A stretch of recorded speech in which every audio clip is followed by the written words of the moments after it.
Okay, here, Sharon, is the first video that'll help you towards a deeper, more saner form of life. It is Tibetan Buddhism, and it's not a religion, so it'll no way interfere with your Jewish faith or your Christian faith, or whatever faith you may be at this time. It's a teaching. The Buddha himself said, I am not a god, I'm just someone who awakened. And what this is all going to do is help you to awaken to that saner life you look for. If you are having trouble viewing this, let me know in your special way, and I'll put it on YouTube and send it that way, which is more uniform than Apple. Okay, so let's do a little background on the Tibetan Buddhism. First of all, it's different than the other forms of Buddhism in that you're not just helping yourself to that saner form of life and calming, because you have to help yourself first, but it'll also help you to help others reach a saner form of life. And it's not very difficult to do. It's part of the meditation process. But let's begin now with a little story about Buddha himself. He was a prince in India of a very wealthy kingdom, and his father was grooming him to be the next king. And one day he went outside the palace to the city around it and saw great suffering. I won't go into the detail about the suffering, but it was great suffering that was hidden from him at the palace. So he left the palace. He left his royal airship and went out and became a what is it called? I don't know what it's called, but it's someone who just meditates all the time. And he sat by a river and meditated with some other meditators, and it wasn't getting him anywhere. He wasn't finding the solution until one day a boat went by on the river, and then it was someone tuning a musical instrument, a string instrument. And it occurred to him that if the strings were tied too tightly on the instrument, they would snap.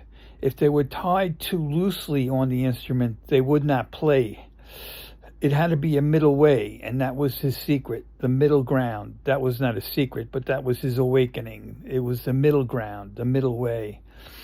Okay, so with that in mind, and then, he turned the other meditators around from their own following of themselves and turned them onto Buddhism too, as he did with many other people.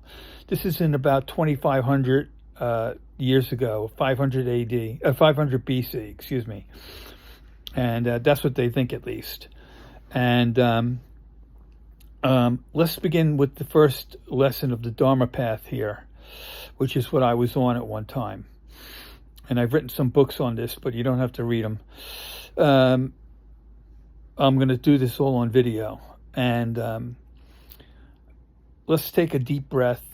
1 breath, 2 breath, 3 breath, 4 breath, 5 breath.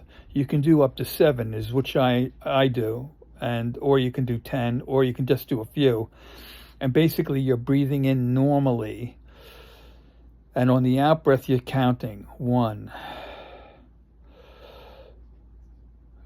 2. Don't hyperventilate now. Just your regular breathing. Just count it. That's all you do. Do that a couple of times and begin the lesson, which we begin with the 4 commitments. The first commitment is precious human existence, and we're going to leave it at that too. This first commitment for today. I don't want to overwhelm you. Precious human existence is precious because it's rare. It's rare because so few practice the Dharma, and those that do often practice it wrong. And in order to have it, you must have 2 things: leisure and endowment. In order to have leisure, you must be outside the 8 unfavorable states. Now I'm going to go slow with this. The first 3 are the lower realms, which is what you want to avoid at all costs. And They are the hell beings, hungry ghosts, and non-sentient beings. Beginning with non-sentient beings, those are beings that cannot practice the Dharma. Now, certain trees, plants, animals are sentient and perhaps practice the Dharma in their own particular way that we cannot comprehend at this time. For instance, we know trees communicate, but not like us. And there are many books on that subject, scientific books. And so you want to avoid that. Non-sentient beings, hell beings are beings that are in perpetual hot and cold, very hot, very cold for 10,000 years at a time, and then another 10,000 years, and on and on and on. They can't reach Dharma because there's too much suffering, which is the same for the hungry ghost, which have this perpetual thirst and hunger for 10,000 years and 10,000 more years, on and on and on, that can never be met.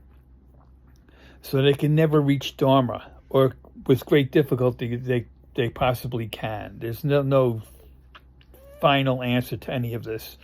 And with Buddhism, it's if you have your own thought, that's okay. It's whatever floats your boat. There's no strict doctrines as in other teachings or religions even. There are no wars between Buddhists. This school that I'm teaching you is Mahayana, and my particular school is Kagyu, which is meditation oriented.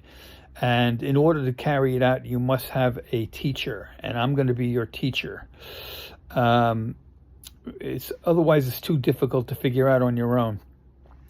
But the second thing is, now, before we reach endowment, there's an intermediate period, which includes, let me pause for a moment, obstacles, overcoming obstacles. You know obstacles as well as I do.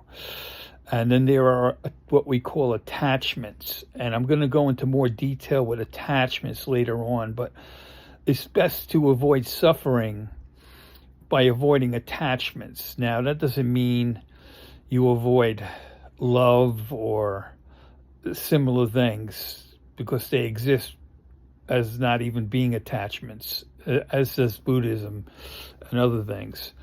But let's just say for now, you want to avoid attachments. The next thing is you want to avoid, pardon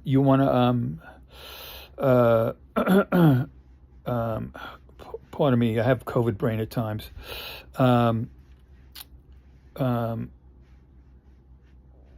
You're not able to find what you seek, or you're being blocked from joy, from whatever may be blocking you, person, yourself, other things. And then again, the next thing is, and I may leave some stuff out of here because I'm doing this all off the top of my head, I'm not reading from a script. The other thing is, we'll skip the other thing because it's not coming to mind.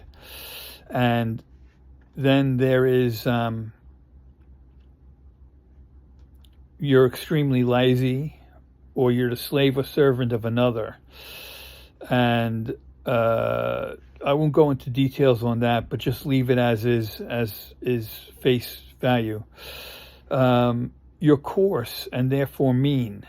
That's another thing you want to avoid. But you're not coarse. I know you. You're not coarse, so you're not mean. You're certainly not mean.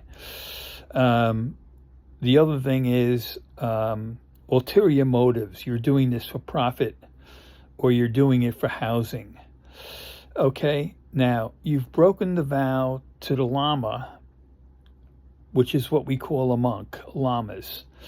You've broken the commitment to the Dharma, which is what you're on now. You're on the Dharma path. Now, you want to avoid that as well. Finally, for this precious human existence, intermediate period is,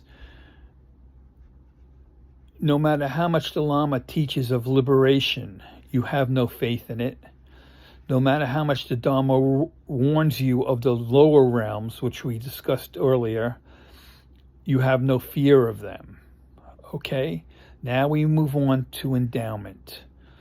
You have a human body, okay? That's what you certainly do. And the next thing is you have faith in the three jewels, the Buddha, which is the Buddha, the Dharma, which is the path you're on, and the Sangha, which is the community of the Buddhists, of people who are Buddhist, and the lamas themselves. Okay, and then you're not a heretic, you're not impaired, and what we mean is everyone's impaired, but you're impaired in such an extreme way that you can't possibly practice the Dharma. You've become non-sentient, in other words. And finally, there are Buddhists in your area, which there certainly are. The Buddha exists in many worlds. He does not exist in he exists in our world, and he's teaching the Mahayana, which is our school, and which the subcategory is Kagyu, which is the meditation-oriented part of the school. There are Buddhism endures. There are many Buddhists, and there are benefactors. Now, benefactors aren't people who just give money. Benefactors can also be people who give compassion or are known to give compassion. And compassion is very important in awakening in Buddhism. We'll get to that later on. Okay, so I think we've covered enough for now. Oh, we've got to do one more, three more things to conclude now. There are 4 forms of suffering. There's actually 8, but we're going to do 4 to begin with. One is birth, and that has nothing with childbirth. It just means you're going back on the circle of suffering. You haven't been able to break out of it, so you got to go back and start all over again. Then the next part of that of 4 factors of suffering are sickness, death, and impermanence. Okay, nothing is permanent. Then the second thing is ways to get off the Dharma path. You feel harm, and you can go off. Someone who is stupid tells you it doesn't work, and you go off. Hate drives you off. And the final thing is, give me a minute. This brain of mine. Well, we'll skip that for now. Let's see. Harm, stupid. Oh, someone pays you to go off. Finally, there's enlightenment. And this is what you want to reach. And there's 3 parts to it. First is faith. And faith begins with truth. Truth is that non-virtuous actions cause suffering. Okay? The next part of faith is respect and reverence. And just leave it at that face value. We don't have to go into detail on that. And the third part of faith are the 3 jewels. The Buddha, the Dharma, and the Sangha, which I explained earlier. Then we have getting away from faith. The other 2 factors are diligence, which means you practice the meditation regularly. Now, you're not going to be practicing my form of meditation for a little while until you get into the Dharma thing and can do an in-depth meditation. But what you're going to learn from the link I sent you for the Dharma classes are every Monday evening at 7:30 are these short meditations. They do 3 or 4 that last about 10 minutes each. And the woman doing them this month is terrific. She's a very young woman, and she's Western, and she's from New York, judging from her accent, and she's very straightforward. It's very interesting to watch. You know, no warm and fuzzy stuff, just straight up. And then the final thing is wisdom, and wisdom comes in 3 parts. One is studying Buddhism. One is contemplating Buddhism, which is what I do when I meditate. And then the third factor is meditation itself. And meditation is calming. It's not anything religious or anything like that. It's not like praying. It's just, you're just calming yourself, trying to get away from stress, from anger, from the poisons in life, as we call them. Anyhow, that concludes the first lesson. We'll get on to the next commitment with the next video, which I'll do tomorrow or the next day. And I'm also going to use that link for the Tuesday night class, which you may not be able to keep up with, just pick little pieces out of, which is what I do now, because I've been off the path for 3 years now, or 4 years, or 5 years even, since my wife passed away. And that's my scar, by the way, but I'm overcoming it. But anyhow, signing off for now.